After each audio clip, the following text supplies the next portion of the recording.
Our devotional thought from Proverbs today is an ugly one.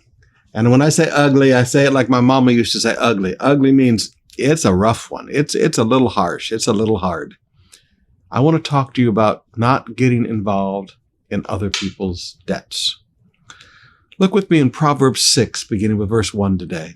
My child, if you have put up security, you've given your name as a recommendation, you've used your properties as collaterals. If you have put up security for a friend's debt, or agreed to guarantee the debt of a stranger, if you have trapped yourself by your agreement and are caught by what you have said, follow my advice and save yourself, for you have placed yourself at your friend's mercy.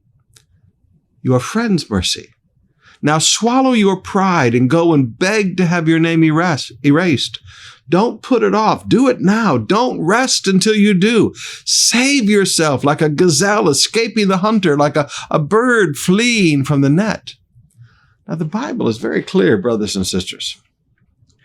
You don't let your name stand as guarantor. You don't use your name as collateral. You don't use your properties as collateral for another person's debt. And there's a reason for that. It says, verse 2, you've been trapped by your agreement. You've been caught by what you have said. Back up, it says, you have put yourself at their mercy. Verse 3, you have placed yourself at your friend's mercy. You're trapped. I mean, please, you've guaranteed, you've let your name stand. You've let them take your money. And you don't understand. You are completely now at their mercy. And forgive me, you are the last debt that will be paid because you have no hold on them. They don't feel any pressure to pay that debt because you've guaranteed it. When they look at all the other financial problems they have, they don't think about that debt because, forgive me, it's covered by you. That person that they owe the money to won't bother them. They'll go to you to collect. You are completely at their mercy. Wow. You are trapped. Now, beloved, if you've done this, God says, you need to go and beg. Beg for escape. He said, verse 4, don't put it off. Do it now. Don't rest until you do.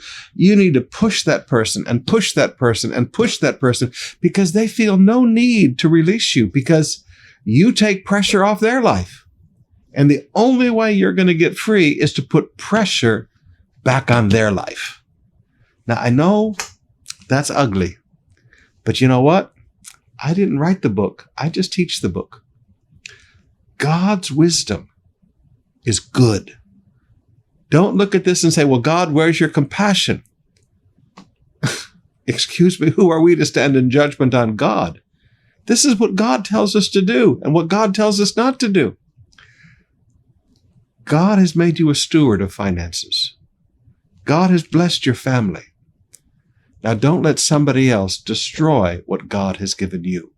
Do what God says.